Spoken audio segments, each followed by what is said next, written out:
Olá, seja muito bem-vindo ao Guia de Fundamentos da Gestão de Projetos.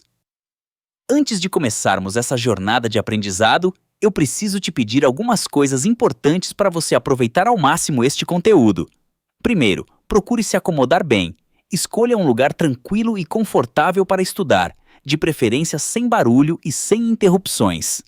Se puder, use fones de ouvido para ter uma concentração melhor. E se tiver como assistir na TV, melhor ainda, a experiência fica muito mais agradável.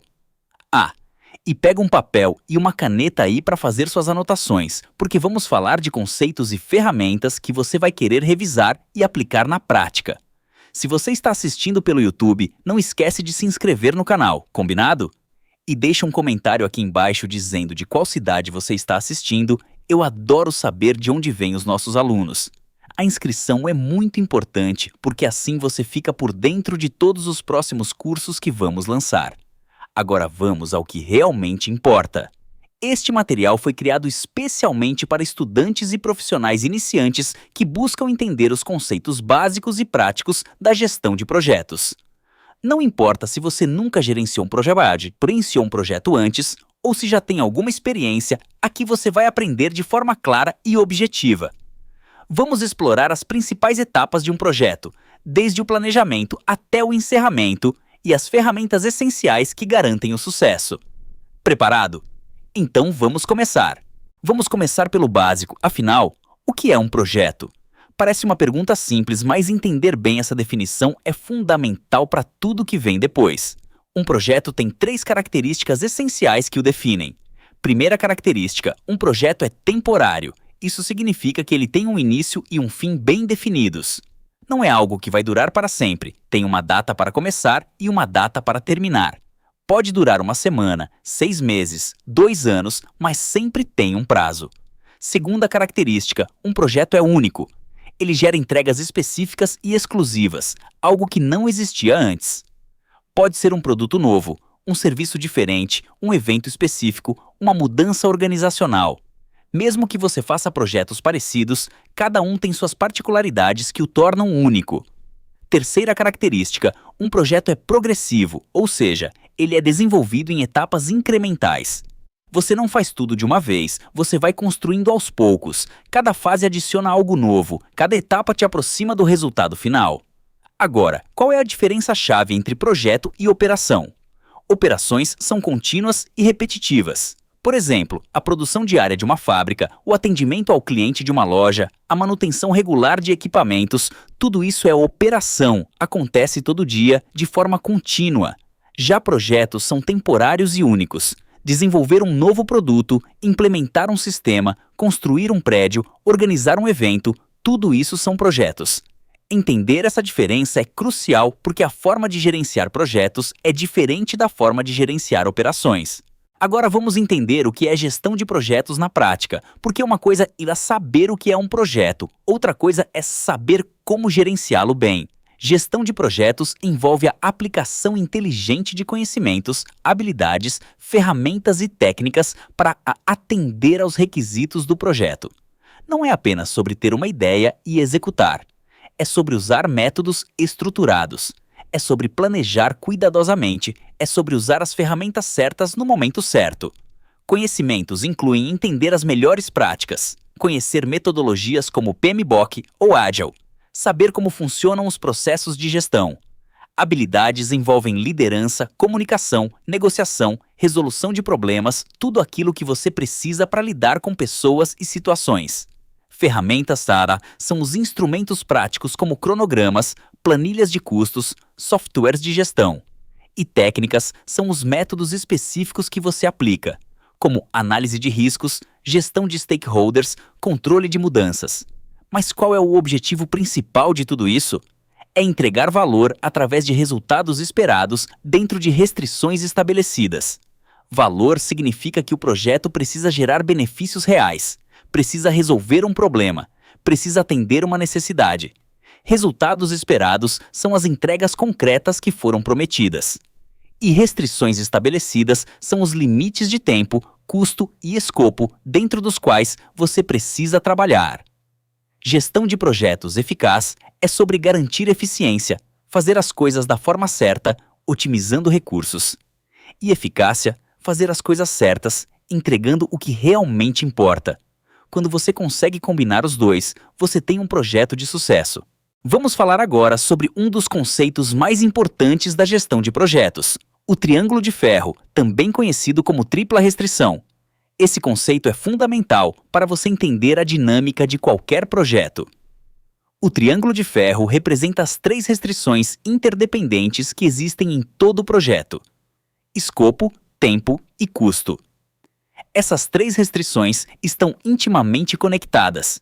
E aqui está o ponto crucial: alterar uma restrição inevitavelmente afeta as outras 2. Por isso, manter o equilíbrio entre elas é um dos maiores desafios do gerente de projetos. Vamos entender cada uma. O escopo define o que será entregue, quais são os produtos, serviços ou resultados que o projeto vai gerar. É a resposta para a pergunta: o que vamos fazer? Um escopo bem definido evita retrabalho e expectativas não alinhadas. O tempo define quando o projeto será concluído, qual é o prazo, qual é o cronograma de atividades. É a resposta para a pergunta: quando vamos entregar? Prazos realistas são essenciais para o sucesso. E o custo define quanto o projeto custará. Qual é o orçamento disponível? Quanto será gasto em recursos, pessoas, materiais, equipamentos? É a resposta para a pergunta: quanto vamos gastar? Agora vem a parte crítica. Imagine que o cliente pede para aumentar o escopo, adicionar mais funcionalidades. Se você mantém o mesmo prazo e o mesmo orçamento, a qualidade vai sofrer ou o projeto vai falhar. Se você quer manter a qualidade, vai precisar de mais tempo ou mais dinheiro, ou ambos. Entender essa dinâmica e saber negociar mudanças é essencial para qualquer gerente de projetos. Vamos falar agora sobre o papel do gerente de projetos e as habilidades essenciais que ele precisa ter, porque gerenciar projetos vai muito além de conhecimento técnico. O gerente de projetos precisa possuir um conjunto diversificado de habilidades que se complementam. Vamos começar pelas habilidades técnicas. Ele precisa entender as ferramentas de gestão, saber criar cronogramas, gerenciar orçamentos, usar softwares de gestão de projetos, conhecer as metodologias.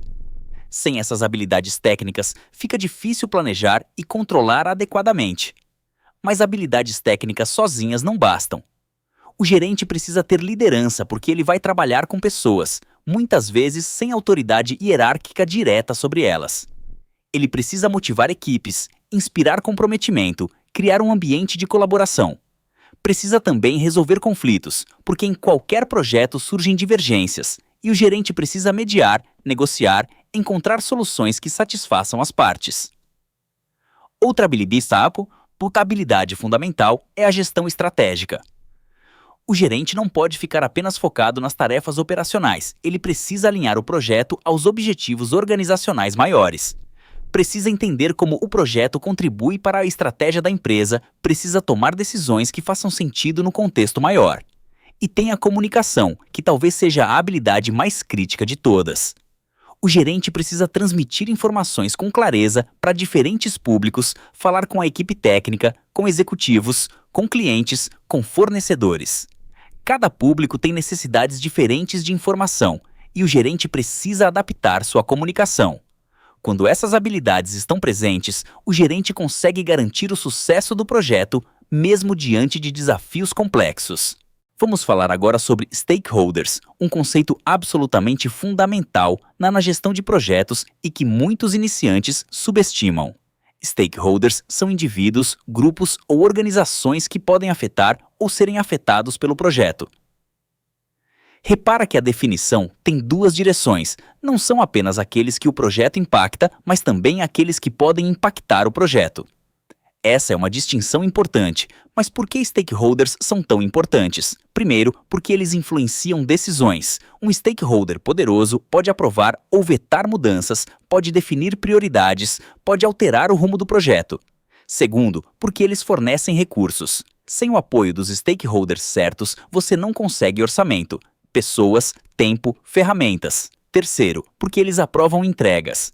No final das contas, são os stakeholders que vão dizer se o projeto foi bem-sucedido ou não, se atendeu às expectativas. Vamos ver quem são os principais stakeholders em um projeto típico. Temos o patrocinador, que é quem financia o projeto e tem autoridade para tomar decisões estratégicas. Temos os clientes, que são quem vai usar ou se beneficiar do resultado do projeto. Temos a equipe do projeto, as pessoas que estão executando o trabalho. E temos os fornecedores, que fornecem materiais, serviços ou recursos necessários. Mas atenção, cada projeto pode ter stakeholders específicos. Pode ter órgãos reguladores, comunidades afetadas, concorrentes, mídia. Identificar todos os stakeholders relevantes, entender seus interesses e expectativas e gerenciar o relacionamento com eles é uma das tarefas mais críticas do gerente de projetos. Ignorar stakeholders importantes é uma receita garantida para o fracasso. Vamos falar agora sobre o ciclo de vida do projeto, que é o fluxo estruturado que todo projeto percorre do início ao fim.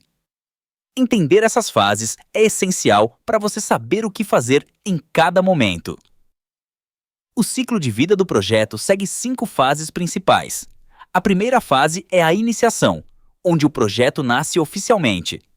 Aqui você faz a autorização formal do projeto, define o que será feito em linhas gerais, identifica os stakeholders principais, nomeia o gerente de projetos e cria o termo de abertura do projeto. É o momento de validar se o projeto faz sentido e se deve seguir em frente. A segunda fase é o planejamento, que é onde você define detalhadamente como o projeto será executado. Aqui você cria o cronograma, define o orçamento, identifica riscos, planeja a comunicação, define a equipe, detalha o escopo. Quanto melhor o planejamento, maiores as chances de sucesso. Existe um ditado na gestão de projetos: planejar bem é meio caminho andado. A terceira fase é a execução, onde o trabalho realmente acontece. A equipe desenvolve as entregas, você coordena pessoas e recursos, implementa o que foi planejado. É a fase mais visível e geralmente a mais longa. A quarta fase é o monitoramento e controle, que na verdade acontece em paralelo com a execução. Aqui você acompanha o progresso, compara com o planejado, identifica desvios, implementa ações corretivas, gerencia mudanças. E a quinta fase é o encerramento, onde você finaliza formalmente o projeto, entrega o resultado final, documenta lições aprendidas, libera recursos, celebra conquistas. Cada fase tem seu propósito específico, e seguir esse fluxo garante um processo organizado e eficiente. Vamos aprofundar agora na primeira fase do ciclo de vida, a iniciação do projeto, porque é aqui que tudo começa de verdade. A iniciação do projeto é o momento onde ideias são transformadas em projetos formalmente aprovados. Muitas vezes, existem várias ideias circulando na organização, mas nem todas viram projetos. A fase de iniciação é onde você avalia se aquela ideia faz sentido, se é viável, se está alinhada com os objetivos estratégicos da empresa e se vale a pena investir recursos nela. Esta fase envolve algumas atividades essenciais. Primeira, a definição clara dos objetivos. O que queremos alcançar com este projeto? Qual problema estamos resolvendo? Que benefícios esperamos gerar? Objetivos vagos levam a projetos confusos, então clareza aqui é fundamental. Segunda atividade, avis pomodis e vivibad, a identificação dos stakeholders. Quem são as pessoas e grupos que vão afetar ou ser afetados por este projeto? Quem precisa estar envolvido? Quem tem poder de decisão? Identificar stakeholders desde o início evita surpresas desagradáveis mais tarde. Terceira atividade: a obtenção de aprovações necessárias para seguir adiante. Isso geralmente envolve criar um documento chamado Termo de Abertura do Projeto ou Project Charter, que formaliza a existência do projeto, nomeia o gerente, define autoridade e recursos iniciais. Esse documento precisa ser aprovado por quem tem poder para autorizar o projeto, geralmente um patrocinador ou comitê executivo. Quando você faz bem a iniciação, você estabelece uma base sólida para todo o projeto. Você garante que todos entendem o propósito, que há comprometimento da liderança e que o projeto está oficialmente autorizado a consumir recursos da organização. Vamos falar agora sobre como definir corretamente o problema ou oportunidade que o projeto vai abordar, porque essa é a base de tudo. Se você não entende bem o problema, não vai conseguir resolvê-lo adequadamente. O primeiro passo é identificar a necessidade. Qual problema precisa ser resolvido? Ou que oportunidade pode ser aproveitada? Parece óbvio, mas muitos projetos falham porque as pessoas pulam essa etapa e já saem executando sem entender direito o que estão tentando resolver. Faça perguntas como: qual é a dor que estamos sentindo? O que não está funcionando bem? Que melhoria queremos alcançar? Que oportunidade de mercado identificamos? O segundo passo é analisar o contexto.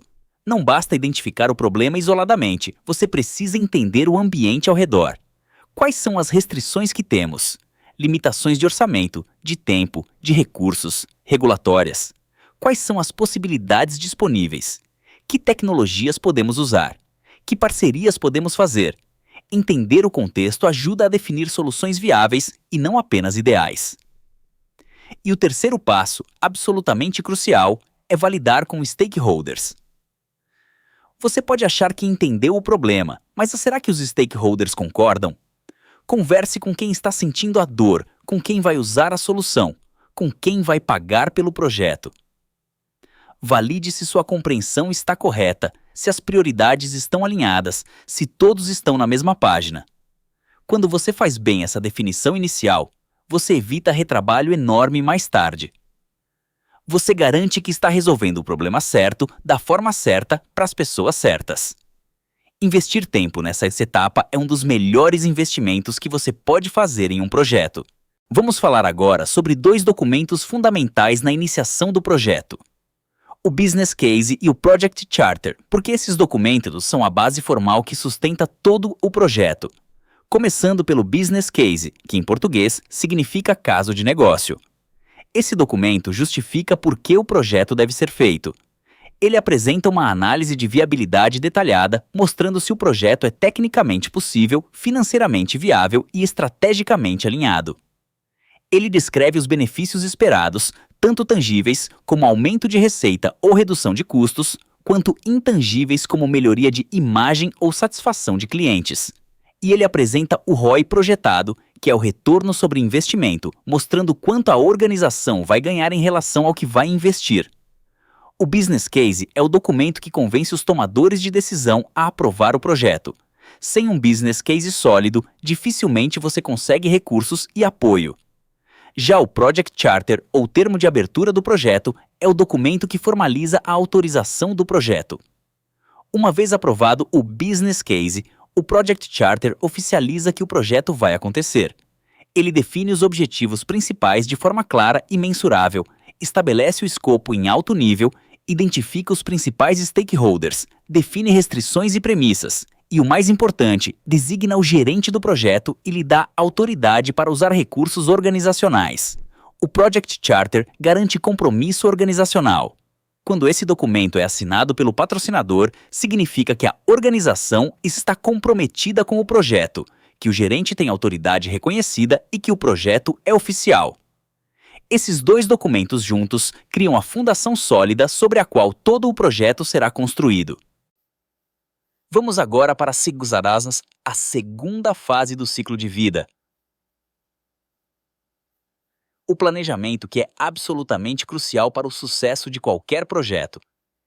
Existe um ditado muito conhecido na gestão de projetos: falhar no planejamento é planejar o fracasso. O planejamento é onde você define com detalhes o escopo, o cronograma e muito mais. Enquanto na iniciação você tinha uma visão geral, agora você vai descer ao nível de detalhe necessário para executar. Esta fase envolve detalhar o que será feito, cada entrega, cada atividade, cada tarefa. Envolve definir quando será feito, criando um cronograma realista com dependências, marcos e prazos. E envolve definir como será feito, que métodos serão usados, que recursos serão necessários, que processos serão seguidos. Mas o planejamento vai muito além de escopo e cronograma. Você precisa planejar custos, criando um orçamento detalhado. Precisa planejar qualidade, definindo padrões e critérios de aceitação. Precisa planejar recursos humanos, identificando quem vai fazer o quê. Precisa planejar comunicação, definindo quem precisa de que informação, quando e como. Precisa planejar riscos, identificando o que pode dar errado e como vai lidar com isso. Precisa planejar aquisições, se vai precisar comprar ou contratar algo externamente. O objetivo é garantir que todos os aspectos do projeto sejam considerados e que haja um caminho claro para a execução bem-sucedida. Um bom planejamento não garante que tudo vai sair perfeito. Problemas sempre surgem, mas garante que você tem um mapa para navegar, que você pensou nos principais desafios e que você está preparado.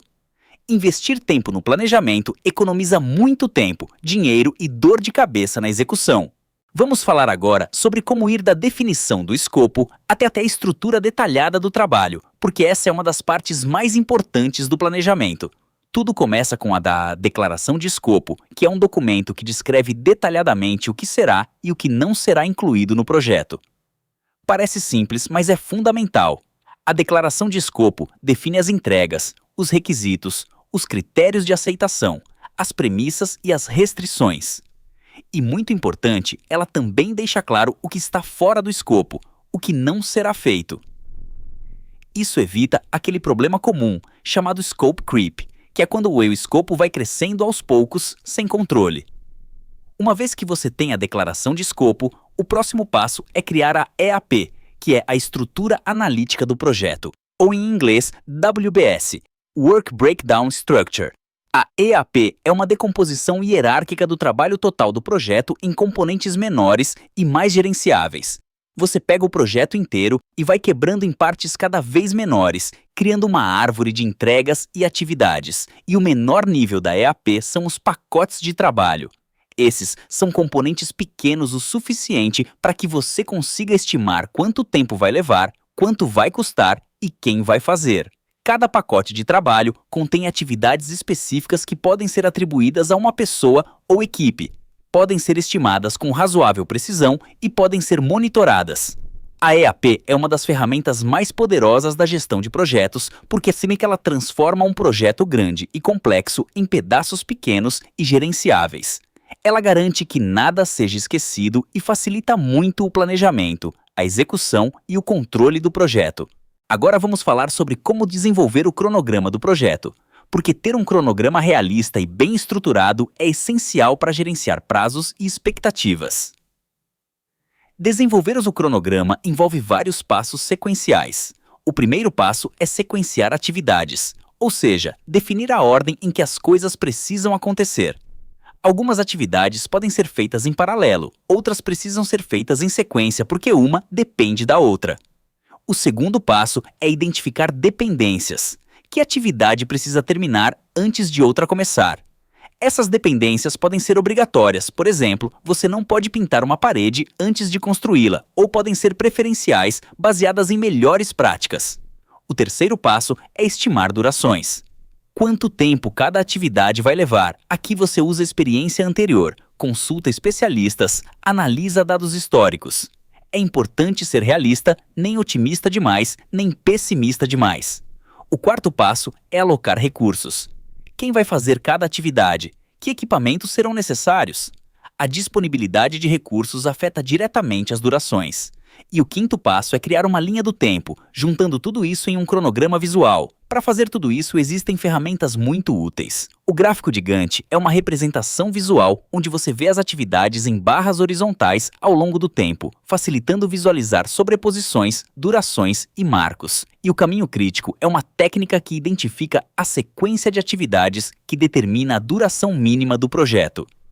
Atividades no caminho crítico não podem atrasar, senão o projeto inteiro atrasa. Conhecer o caminho crítico ajuda você a focar a atenção onde realmente importa. Vamos falar agora sobre planejamento financeiro e de recursos, porque não adianta ter um bom cronograma se você não tem orçamento ou pessoas para executar. O planejamento financeiro e de recursos envolve várias dimensões importantes. A primeira é a estimativa de custos. Você precisa prever quanto vai gastar em cada atividade, em cada recurso, em cada fase do projeto. Isso inclui custos com pessoal, materiais, equipamentos, serviços externos, viagens, tudo que vai consumir dinheiro. Existem diferentes técnicas de estimativa, desde analogias com projetos anteriores até estimativas paramétricas baseadas em fórmulas. A segunda dimensão é a baseline de custos, que é o orçamento aprovado do projeto. Depois de estimar, você consolida tudo, adiciona reservas de contingência para riscos identificados, apresenta para aprovação. E uma vez aprovado, esse orçamento vira a baseline contra a qual você vai comparar os gastos reais. A terceira dimensão são os recursos humanos. Você precisa identificar que papéis e responsabilidades são necessários, quem vai fazer o quê, que competências são requeridas, quantas horas cada pessoa vai dedicar.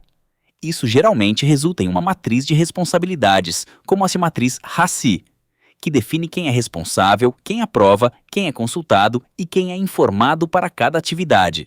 E a quarta dimensão são os padrões de qualidade. Você precisa definir critérios de aceitação claros que padrões as entregas precisam atender, como a qualidade será medida e garantida. Tudo isso junto garante que você tem os recursos financeiros e humanos necessários, que sabe quanto vai gastar e que tem clareza sobre o que significa sucesso em termos de qualidade. Sem esse planejamento, o projeto corre risco sério de estourar orçamento ou não ter pessoas suficientes para executar. Vamos falar agora sobre gestão de riscos, que é uma das áreas mais importantes e muitas vezes negligenciadas do planejamento de projetos. Primeiro, é importante entender que riscos podem ser tanto ameaças quanto oportunidades. A maioria das pessoas pensa em risco apenas como algo negativo, mas na gestão de projetos, risco é qualquer incerteza que pode afetar os objetivos, para melhor ou para pior. Então você precisa gerenciar tanto os riscos negativos quanto identificar e aproveitar os riscos positivos. O processo de gestão de riscos começa com a identificação. Você precisa descobrir o que pode dar errado ou dar certo. Técnicas comuns incluem brainstorming com a equipe, onde todos contribuem com ideias, e análise de documentos de projetos anteriores, aprendendo com experiências passadas. Uma vez identificados os riscos, você faz análises para priorizá-los. A análise qualitativa avalia cada risco em termos de probabilidade de ocorrer e impacto se ocorrer, geralmente usando escalas como baixo, médio e alto. Isso ajuda a focar nos riscos mais críticos. A análise quantitativa vai mais fundo, tentando calcular numericamente o impacto financeiro ou de prazo de riscos específicos. Depois de analisar, você precisa planejar respostas. Para riscos negativos, você tem 4 estratégias principais. Evitar, mudando o plano para eliminar o risco. Transferir, passando o risco para terceiros, como através de seguros. Mitigar, reduzindo a probabilidade ou o impacto. Ou aceitar, quando o risco é pequeno ou não há o que fazer. Gerenciar riscos proativamente é o que separa projetos bem-sucedidos de projetos que vivem apagando incêndios. Quando você antecipa problemas e se prepara para eles, você aumenta drasticamente suas chances de sucesso. Vamos falar agora sobre o plano de comunicação, porque a comunicação é frequentemente citada como o fator mais crítico para o sucesso ou fracasso de um projeto. O plano de comunicação é um documento que define como a informação vai fluir durante o projeto. Desenvolver esse plano envolve vários passos importantes. O primeiro passo é identificar stakeholders e suas necessidades de informação. Cada stakeholder tem necessidades diferentes. O patrocinador quer saber sobre progresso geral e grandes decisões. A equipe precisa de informações técnicas detalhadas. Clientes querem saber sobre entregas e prazos. Você precisa mapear quem precisa de quê. O segundo passo é definir o tipo e conteúdo das informações a serem compartilhadas. Que relatórios serão produzidos? Que métricas serão compartilhadas? Que nível de detalhe cada público precisa? Um executivo não quer ver todos os detalhes técnicos, ele quer um resumo executivo. Já um membro da equipe técnica precisa de especificações detalhadas. O terceiro passo é estabelecer frequência e timing das comunicações. Com que regularidade cada stakeholder receberá informações? Reuniões semanais de status? Relatórios mensais? Comunicações ad hoc, quando algo importante acontece? Definir isso evita tanto excesso quanto falta de comunicação. E o quarto passo é escolher canais e ferramentas apropriados para cada público. E-mail, reuniões presenciais, videoconferências, dashboards online, relatórios formais, conversas informais. Cada canal tem suas vantagens e é mais apropriado para certos tipos de mensagem e públicos. Um plano de comunicação bem feito garante que as pessoas certas recebem as informações certas no momento certo, da forma certa. Isso reduz mal-entendidos, alinha expectativas e mantém todos engajados no projeto. Execução e controle transformam planos em realidade. Esta fase envolve a implementação das atividades planejadas, monitorando o progresso e controlando mudanças para garantir que o projeto permaneça no caminho certo, atendendo aos objetivos e expectativas estabelecidas. Vamos falar agora sobre monitoramento do progresso, porque planejar é essencial, mas não basta. Você precisa acompanhar se o que foi planejado está realmente acontecendo. O monitoramento do progresso envolve 4 etapas essenciais que formam um ciclo contínuo durante a execução do projeto. A primeira etapa é medir. Você precisa coletar dados sobre o desempenho real do projeto. Quantas atividades foram concluídas? Quanto foi gasto até agora? Que entregas foram finalizadas? Que riscos se materializaram? Sem dados concretos, você está navegando às cegas. A segunda etapa, é comparar. Você pega os dados reais e compara com o que foi planejado, com as baselines que você estabeleceu. O projeto está adiantado ou atrasado em relação ao cronograma. Está gastando mais ou menos que o orçamento. As entregas estão atendendo aos critérios de qualidade? Essa análise de desvios mostra onde você está fora do caminho. A terceira etapa é agir. Quando você identifica desvios significativos, precisa implementar ações corretivas. Se está atrasando, talvez precise adicionar recursos ou renegociar prazos. Se está estourando orçamento, precisa cortar custos ou buscar recursos adicionais. Se a qualidade está abaixo do esperado, precisa revisar processos. Monitorar sem agir não adianta nada. E a quarta etapa é reportar. Você precisa comunicar o status aos stakeholders de forma clara e regular. Transparência é fundamental, tanto nas boas quanto nas más notícias. Stakeholders precisam saber onde o projeto está para tomar decisões informadas. Essas 4 etapas, medir, comparar, agir e reportar, garantem que o projeto se mantenha mais alinhado aos objetivos e que problemas sejam identificados e resolvidos rapidamente antes de virarem crises. Vamos falar agora sobre gestão de mudanças, um tema absolutamente crítico porque mudanças vão acontecer em praticamente todo o projeto. E como você lida com elas faz toda a diferença. Um processo estruturado de gestão de mudanças é vital para o sucesso do projeto. Não pode ser algo informal ou ad hoc. Precisa ser um processo claro que todos conhecem e seguem. Esse processo geralmente inclui 4 passos principais. Primeiro, solicitação formal documentada. Qualquer mudança proposta, seja no escopo, no cronograma, no orçamento, precisa ser formalmente solicitada através de um documento ou formulário padronizado. Isso evita mudanças verbais que depois ninguém lembra exatamente o que foi combinado. Segundo passo, avaliação de impactos. Antes de aprovar qualquer mudança, você precisa analisar os impactos. Como essa mudança afeta o cronograma, e o orçamento, e a qualidade, e outros aspectos do projeto. Que recursos adicionais serão necessários? Essa análise precisa ser honesta e completa. Terceiro passo, aprovação pelo comitê. Mudanças significativas não devem ser aprovadas apenas pelo gerente de projetos. Precisam passar por um comitê de controle de mudanças que geralmente inclui o patrocinador e outros stakeholders-chave. Eles avaliam se a mudança vale a pena considerando os impactos. E quarto passo, comunicação aos envolvidos. Uma vez aprovada, a mudança precisa ser comunicada claramente a todos que serão afetados e os documentos do projeto precisam ser atualizados. Aqui está um alerta importante. Mudanças não controladas levam ao scope creep, que é o crescimento descontrolado do escopo, e ao fracasso do projeto. Quando você aceita mudanças sem avaliar impactos, sem aprovar formalmente, sem atualizar planos, você perde o controle e o projeto descarrila. E chegamos à fase final do ciclo de vida do projeto. O encerramento. Muitas pessoas negligenciam essa fase, mas ela é fundamental para garantir que o projeto realmente termine bem e que o aprendizado seja preservado. O encerramento do projeto inclui várias atividades importantes. A primeira é a aceitação formal das entregas. Você precisa obter a aprovação formal dos stakeholders de que as entregas atendem aos critérios estabelecidos e que o projeto está completo. Isso geralmente envolve um termo de aceite assinado. A segunda atividade é a transição operacional.